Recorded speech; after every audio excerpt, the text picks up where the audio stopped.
Hello, welcome back to Global Happenings Today. Yesterday, the governor of Rivers State, Fubara, appointed some persons that will be working with him, and one of it was appointing acting chairman of the Local Government Service Commission. And then he also appointed the acting director general of the Bureau for Public Procurement and also acting administrator of the New City Development Authorities. And those appointments yesterday were, I think, meant to be confirmed by the House of Assembly. But shockingly, what most Nigerians have always been afraid of seems to have played out. Don't forget that those in the House of Assembly, that's the lawmakers in Rivers State, are all in APC. I think 2 or 3 are still in PDP, but all of them had moved. The pro-Wike lawmakers, they have moved to APC, and expectation was that they're going to make life very miserable for the sitting governor and make him so unappealing to the people of Rivers State. And I think that the whole thing has started, though they are taking it in a way that seems very constitutional. But then let's look at what they have done, which will go an extra mile in frustrating, the administration of Governor Fubara in Rivers State. Now, the fresh crisis is brewing in Rivers State as the State House of Assembly writes Governor Fubara, directing him to withdraw some recent appointment. Was understand that the lawmakers are accusing Governor Fubara of gross misconduct regarding the recent appointment. The letter signed by Martin Amewole, the Speaker of the House of Assembly, and seen by journalists, alleges that Fubara made 3 appointments to lead 3 parastatals without adhering to the existing laws. In the letter, Fubara is instructed to revoke these appointments immediately. The River House of Assembly reference a relevant section of the Constitution to support their accusation against Fubara. The letter states that Goodlife Bain was appointed acting chairman of the Local Government Service Commission, Dr. Ine Briggs as acting director general of Bureau for Public Procurement, and Tunde Davis as acting administrator of the New City Development Authority, all without following the proper legal procedure for such appointment.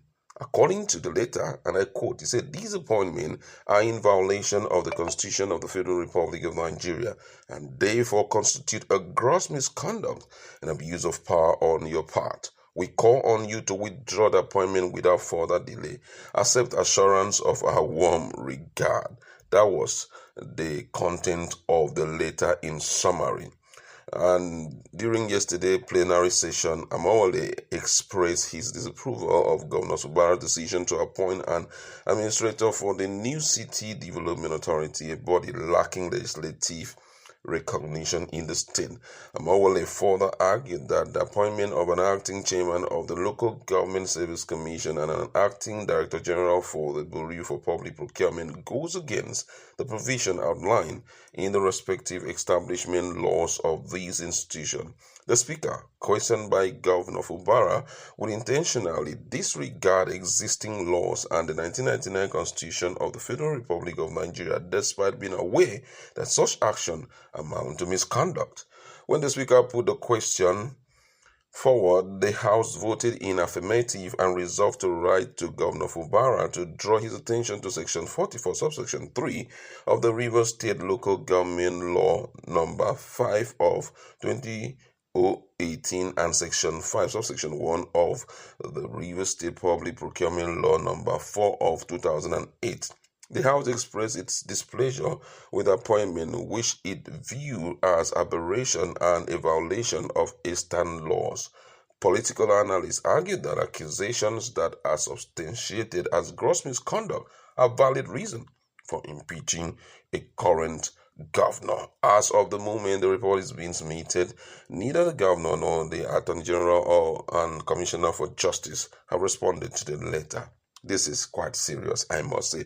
I knew that this whole crisis was not over when he celebrated his birthday. I'm talking about Fubara, and there was no response from Wike, despite the fact that severally, even after the Supreme Court case, he was still calling Wike my boss and all of that. I knew that something was still hanging, and from all indication, they were going to make life very, very stressful for him. And already we are seeing it happen. Now, interestingly, what we are seeing here play out is a case of if you don't carry us along and if we don't approve an appointment, it cannot stand. That's what we are seeing here.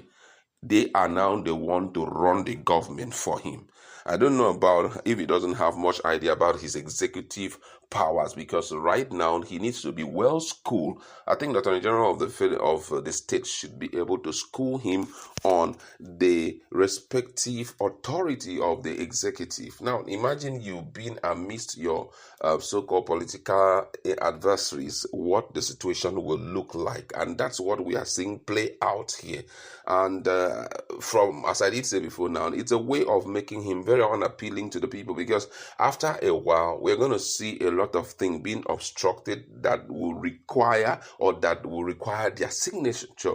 We're going to see a case whereby budgets may be delayed for so long until he runs the show according to their dictate and according to the voice behind the veil remote controlling them. And if this will happen, a time will come that this guy just need to throw in a towel and take a walk, because it's going to make the whole thing very boring for him as a governor. And this is a big lesson for virtually all the proteges who are always ready to stand by their political bosses to be remote control everywhere. Imagine the situation we are finding ourselves. Rivers State, that particular organization is going to be stopped. I don't know how it's going to be fixed, but however, I think that Fubara needs to wake up and know his right as a governor and enforce those rights. I can't imagine during the period of Wike that any of these dudes will be able to stop him from taking any action.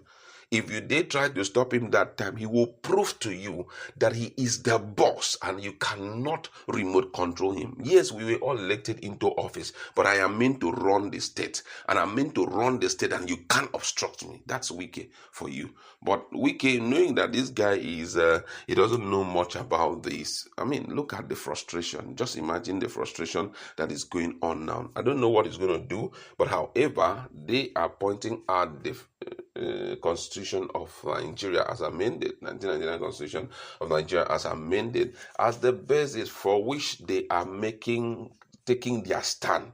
But I think there's something called executive powers. I don't know if at this point such cannot be invoked for the right thing to be done. As much as it lies on him, I think he needs to re-strategize on how to work with them, on not how to work with them, but still how to make things happen the way it should happen. Now, for those who are political elites who are listening, what do you think that Fubara at this point should do? Because already I'm seeing a situation whereby he's going to go through so much in this short 4 years. 4 years is going to be too long for him to stand in, and they want to take out time to make sure they play down on his person as much as possible. Whatever decision he will have to make must be traceable to the original boss of the state.